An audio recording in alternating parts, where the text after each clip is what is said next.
Welcome to Following On the fifth and final day of the fourth Test match between England and India, and it is finished in a good old-fashioned draw after India batted for an epic 143 overs to finish on 425 for 4, and only the second time in Indian Test history that batsmen 4, 5 and 6 have all scored hundreds. Captain Shubman Gill led the way at 103 with 103. Remember, he came to the crease at 0 for 2 after 5 balls and led by example, with Washington Sundar and Ravindra Jadeja finishing unbeaten with an epic stand for the fifth wicket as well, with Jadeja 101 and with Washington Sundar 101 not out and Jadeja 107.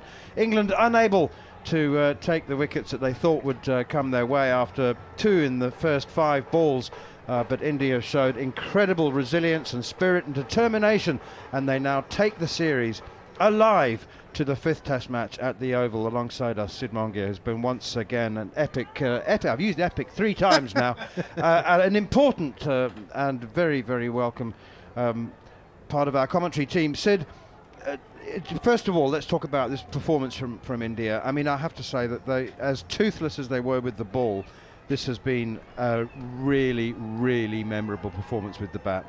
Yeah, there were times in this Test match when we wondered if the team was fit enough, strong enough to play a 5 Test series, because they were running out of bowlers and they were, as you said, toothless. They were running out of any venom when they were bowling. So they needed their by now infamous batting depth to bail them out and take the series alive to the Oval, which they did, and it showed a lot of character and a lot of skill. First of all, it's a skill, it's a technique that allows you to play on for so long without making mistakes, which KL Rahul absolutely did. Shubman Gill enjoyed a little bit of luck, 2 drop catches. Sometimes it goes your way, sometimes it doesn't. In the first Test, it did not go India's way. Now it has evened out by going India's way. As we all say, luck evens out. It not always does. It doesn't always do that, but in this series, it has kind of done that. And India have got the break that they were due. Now it's up to them to find 3 or 4 strike bowlers going into the Oval and go out of here with 2 all, which would sound like a fair result for this series. Said it was quite farcical at the end, wasn't it, with the handshake and non-handshake, but it's 2 captains have to agree. That's one thing. Will there be anybody look sort of indifferently towards how the 2 players got to the 100? No, in fact, I have nothing. I don't see anything wrong in India batters, as we discussed live on air. They have fought through the day to save a Test match. They are on 80 and 89. I don't see anything wrong in them pursuing the milestone. What I see, on the other hand, wrong, where I think things are wrong, is the way England have kind of morally postured and shown this righteous attitude to tell them these hundreds are farcical. Who are they to tell them after they have worked so hard for a Test 100? Was Ben Stokes? These hundreds are actually harder and more earned hundreds than Stokes is in this match. He could have declared well before that. They had a big lead. He batted on for the 100. They could turn around and say, "This 100, why did you get that 100?" So if we keep on undermining each other's achievements, then there's no stopping. There's no end to that. Let's just be clear, when Ben Stokes took his cap off with the beginning of the final hour, 15 overs remained, and as Sid said, Ravi Jadeja had 89, Washington Sundar was on 80.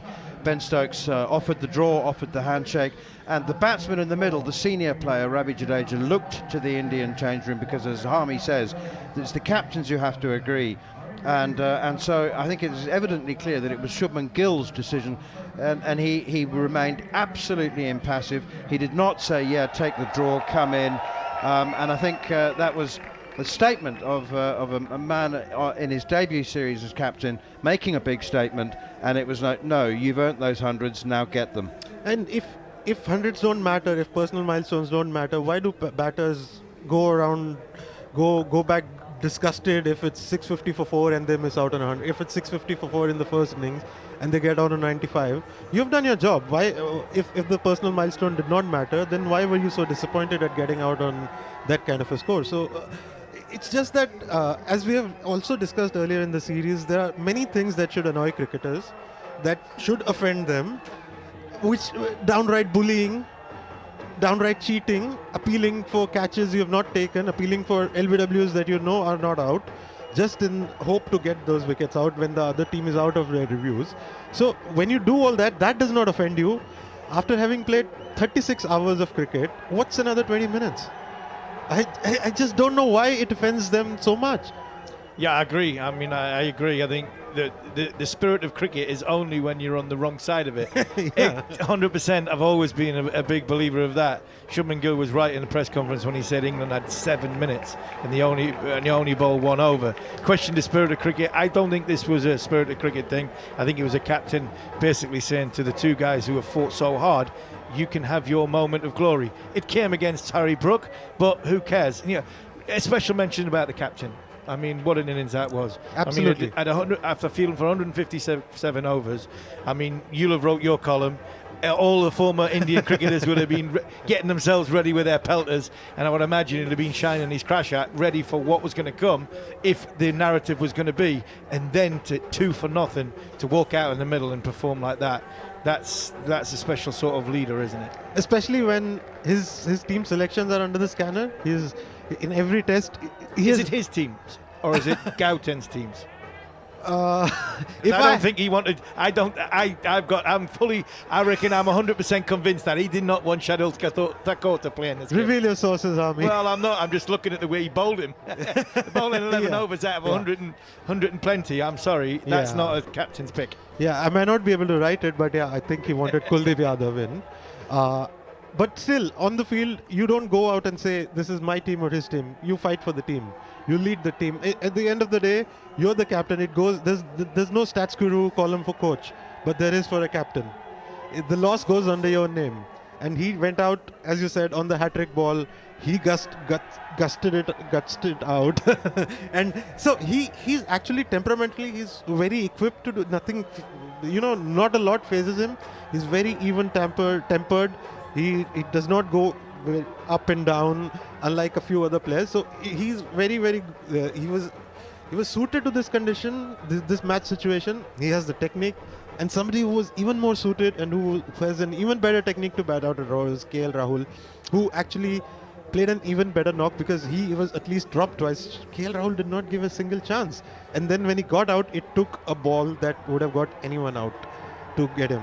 Talking about personal milestones, see, we've only talked about the 300s. We have hardly mentioned KL Rahul, and he faced 230 balls. He did every bit as much and a little bit more than the last two who scored hundreds to save this test match. And the narrative around him, because in the last test, it was a human error, and any human can make that. In the last over before lunch, they decided they could maybe be a little more urgent and get to the 100, and Rishabh Pant got run out, and that proved to be a turning point in the match. Now, there was no such hurry because there's a draw on the line. He did not even, yesterday he was not even awake to singles. He was just in his zone, trying to just one ball by one ball, just block this one out, block this one out, block this one out, think nothing else. He was there for the team, and he had all the ingredients needed to do that. I know you've got thousands of words to write, and you will have over the next couple of days, but just a quick throw forward. You probably haven't applied your mind fully to changes that India might make. I would imagine we'll see quite a different bowling attack, but will we see a different attitude? I've always said that India started this series with the mindset of counter-attacking, absorbing pressure, being patient, waiting for an opportunity, and then trying to take it. Will they pick Kuldeep Yadav? Will they pick Arshdeep Singh? Will Jasprit Bumrah play? They have to, haven't they? Jasprit Bumrah, it totally depends on how he feels and if he offers his services. And after Jasprit Bumrah, if he does, there is Akashdeep and Arshdeep who are most likely fit now. And then there is Siraj. So they have to look at Siraj and Jasprit Bumrah. Do they want to play? Are they fit enough to play to last 5 days on what I gather will be another flat pitch? Apart from that, if they are not, if only one of them is available, I think both Akashdeep and Arshdeep should come in, and also Kuldeep Yadav. That's your 4 strike bowlers, plus 2 all-rounders in Jadeja and Sundar. 6. Jurel comes in place of Pant. 7. And the top 4 remains the same. Sid, how will this game be remembered? A great escape. and the fight to stay alive in the series. But not a. I mean, it was in the end. It was easy. You know, we love it when 9, 10, 11 have to do some of the fighting. They've escaped easily. Yeah, it was just that period before lunch, which I think got the better of Jaiswal and Sai Sudarshan, especially Sudarshan. He just made a premeditated leave and the ball caught the edge. Otherwise, this pitch had just gone to sleep. So, but at any given point of time, if you're 300 runs behind and you have to bat out four sessions to save the test match, it will be a great escape, even though in the end they made it look very easy. Right, well. Cheers, thank you. Thank you for your time. Cheers, Sid. See you in London. See you in London. Sid Monga has been a brilliant part of the commentary team and such a welcome addition to get the Indian perspective. You're listening to Following On as Harmy and I continue to look back and reflect on what has been a memorable test match. At times, extremely hard work, both for the players and for those of us describing it, when not a lot was happening for long periods of time. But you know what? In years gone by, we used to enjoy encounters like this, attritional cricket with no quarter asked and none given. It's just we've been spoilt in recent years and in the last decade, perhaps, with the proliferation of positive results. We don't expect test matches to go to a fifth day, never mind the final session on the fifth day, and finish in a draw. It's the rarest commodity there is in Test cricket, Harmy. As I said, you know, let's be honest, there were times when it was really hard work for the batsmen, for the bowlers, the fielders, and well, we had good crowds throughout the time at Old Trafford, but they too had to find their own entertainment at times. Yeah, they did. A few of them got thrown out. Some good fancy dress. Michael Van Gogh's younger brother got, very, very drunk. He must have been about 10 pints deep. But we've had everything, I think, this week. We've had a bit of drama. We've had a bit of calamity at the end. We've had some, punches thrown by each other. We've had some, harsh words said to each other. And I think what we've had is, two sides who are building up to a grandstand finish and a big finale. No series is still on the line going to the Oval. I think that's what we all wanted. Did we all see that at 10 minutes before lunch yesterday? No, none of us did. I think everybody thought that this game would have finished either yesterday or at least at lunchtime today, but fair play to India. It's been a monumental effort for them to save the game. Fair play to England for giving it everything they possibly could. I think both sides deserve a huge pat on the back. I question the surfaces again, and I'm sure Ben won't. He's standing doing the press conference in front of us. He might not say it. He might say it. He might not say it. But these pitches are England's kryptonite. They really are. I mean, I'm not going to go as far as to say they're embarrassing, but they're not far away because that's what England need. It's all well and good producing a pitch that will have good crowds, make a lot of money, and have I would say not bad entertainment. But you're then looking at trying to, are you looking to try and pick a different side? Are you looking to try and pick a side which is not the way Ben Stokes wants to play? So I think that's a fine balance between the ability to produce a surface for the money men, or the ability to produce a home surface which gives your home team a chance to win a game. Rewind back to countries we've been to. England played India in the first test match not long ago, where Joe Root got 100, double 100, and then we played on absolute rage and turners for the next 4 test matches, and we lost 4-1, 3 or 4-1. That was two times ago. We went to Pakistan. We played on an absolute flat one in Multan and bossed the game. What happens? We play on the same pitch 4 days later, and all of a sudden England lose. That's home advantage. What we're getting here, I don't think, is home advantage. I really feel strongly about it. If you're playing at home, you have home advantage, and I don't think our surfaces so far. I think Headingley was bearable, but these last 3 are really are England's kryptonite.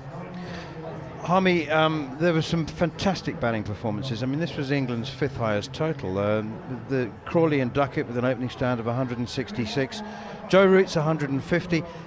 I feel sorry for them. Ben Stokes with his magnificent 15th Test century, 141. But given the conditions, it was the bowlers who needed to stand up, and Stokes did it, and he's the man of the match, unsurprisingly. I think as much for his 5-wicket haul, which was absolutely brilliant. And you know, if England are going to carry on playing on these flat pitches, if they're going to carry on preparing pitches like this, then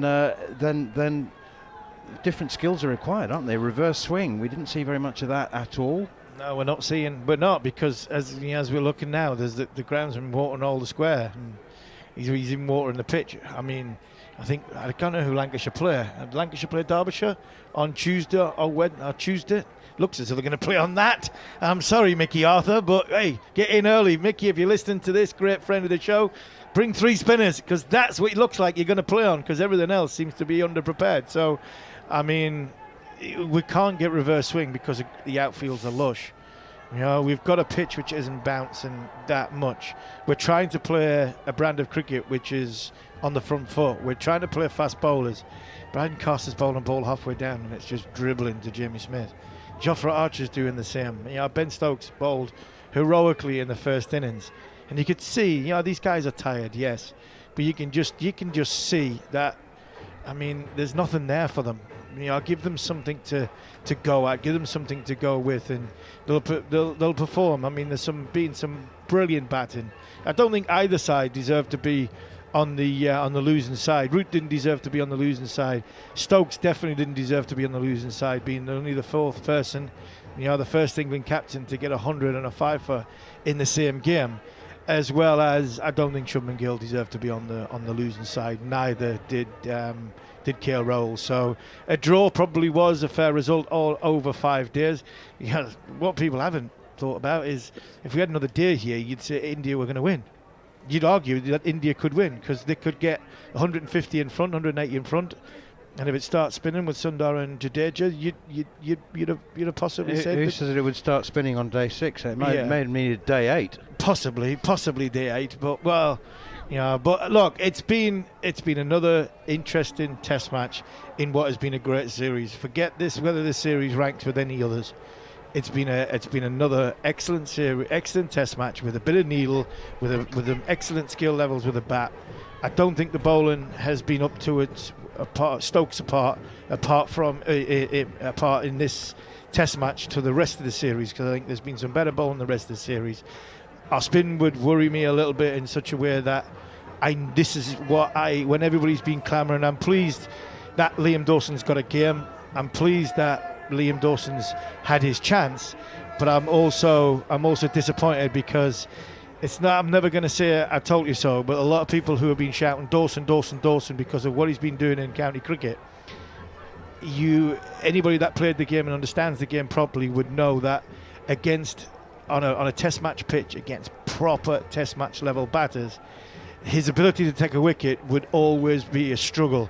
His ability to hold an end up would never ever go in question, and unfortunately for Liam, that's what he did. He looked as though he could hold an end up and England could attack from the other end, but unfortunately when you get to the fourth innings and the 5th day, you have to have a spinner that can potentially take 2 or 3 wickets or break a partnership like what we had with Rowell and McGill, like what we had with Sundar and with Jadeja.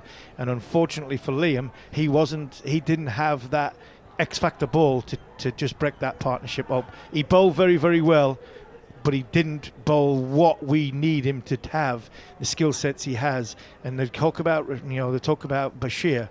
When they talk about Bashir goes at 5 and 6 and over, but Bashir bowls wicket-taking balls.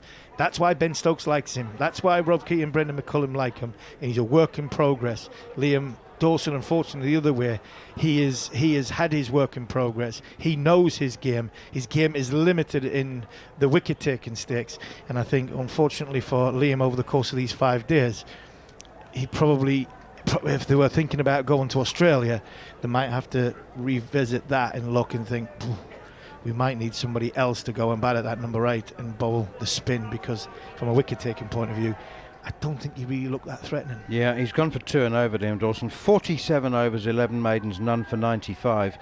But it's wickets that were required on the 5th day. There is, of course, Rian Ahmed, who scored 4 championship hundreds and took 13 wickets in Leicestershire's win a couple of days ago.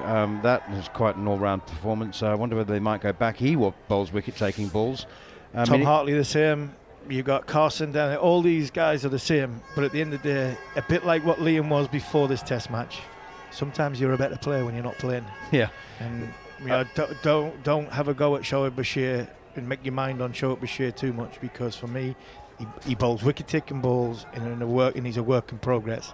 I think Shoaib would have took at least 1 wicket and broke one of them partnerships by possibly being loose, by possibly bowling a half-tracker that's been clipped to mid-wicket. And I'm not saying they're great balls, because they're not, but he bowls wicket-taking balls. That's why Stokes, that's why Key, that's why McCullum like him.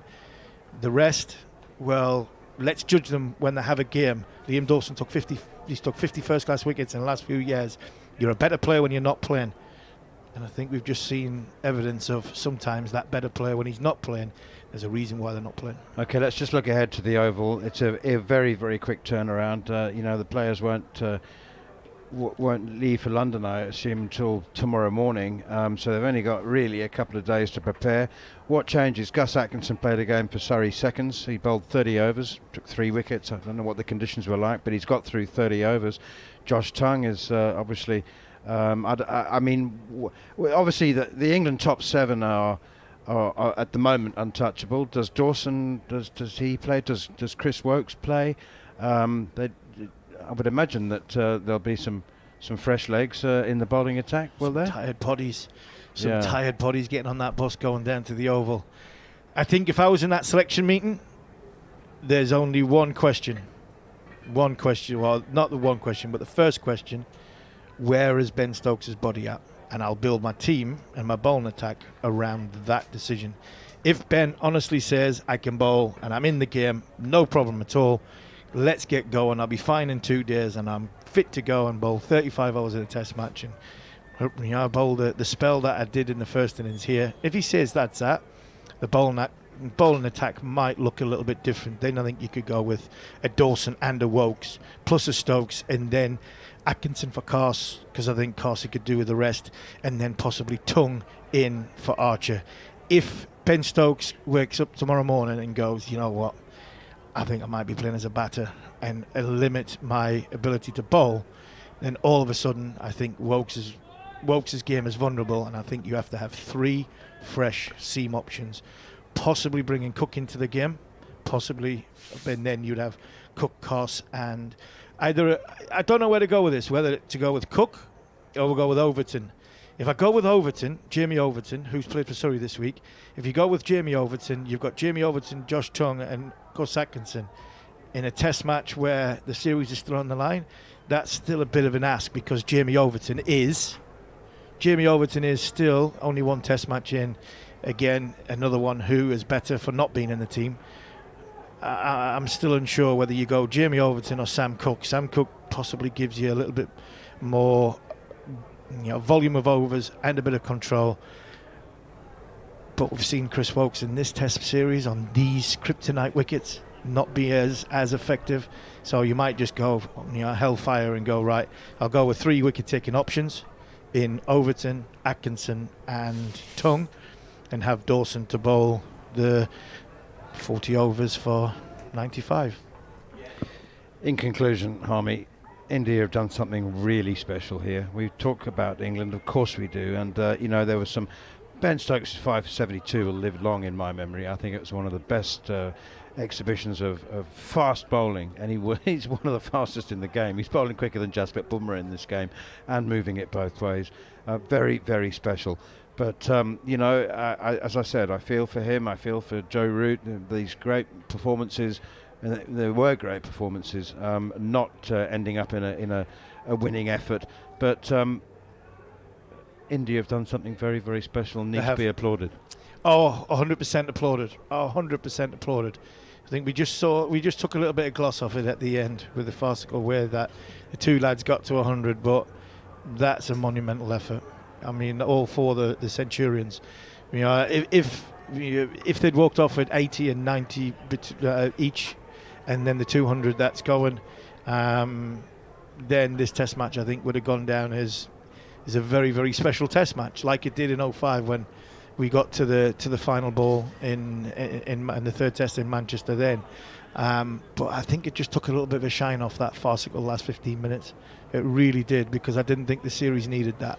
I didn't think it needed that. I think it was just starting, and I'll bring the two umpires in on this, because I think the umpires managed this game brilliantly, and I think it was a game which was a series which could have boiled over, and volatility could have been through the roof if Rifle and Shafadullah had been in charge. But because the way Hassan Raza and Rod Tucker had controlled this game, I think if they had walked off it 15 overs to go and everybody shook hands, I think we would have been talking about a Test match which for years to come would have been, yeah, this was a great Test match. I think the gloss was taken off in the last 15 minutes.